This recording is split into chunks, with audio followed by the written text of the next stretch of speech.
this is my new Commodore 128D, all plastic, and yeah, this shows it with the monitor on top, basic V7, a close-up of the thing.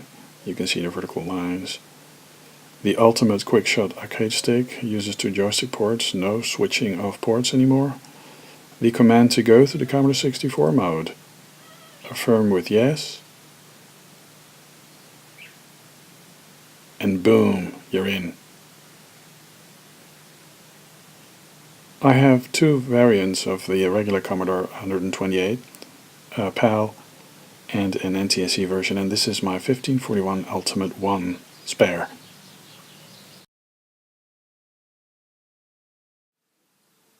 So the monitor is actually a Philips one. This works a lot better. It has RGB in, composite video in, and yeah, this is my PAL Commodore 128. It's running the 1541 Ultimate 1. It's my spare, and hooked up is actually this nice joystick. It has clickety buttons, and you can actually switch between player 1 and player 2. Now it sits in player 2 mode, player 1 mode, and you can switch it to player 2 mode. Auto fire on off, and there's actually you can actually use this on MSX, Amiga, and it actually also supports 2 joystick buttons.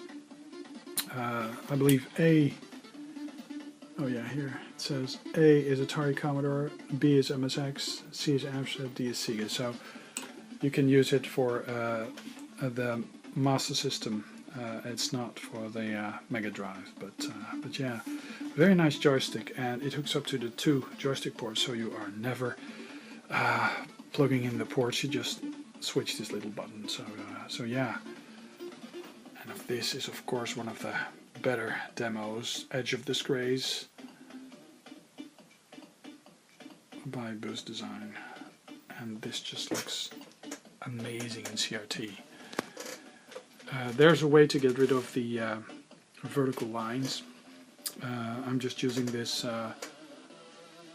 simple lead, but it's possible to do an S-video lead and you'll have less of those vertical bars, but they do kind of belong to the 8-bit era. A lot of systems have these. This monitor actually has composite video, also a SCART RGB in, so this is actually an excellent. Well, it completes my MSX. Setup. So yeah, quite pleased with this, and I've been playing quite a few games. Over there is my NTSC system, but for some reason it just only displays in black and white in this monitor. It doesn't accept the 60 Hz video frequency that good, and a lot of the arcade games love the original cards. They run great on that, but a PAL system really is the way to go if you go for 8-bit Commodore. So yeah, these keys are slightly yellowed, but it's in very good nick, this PAL unit. So yeah, I'm just enjoying myself. Oh, and I got a spare joystick, quick-shot joystick with the Commodore 128D that I just got. I'll do a separate video on that as well.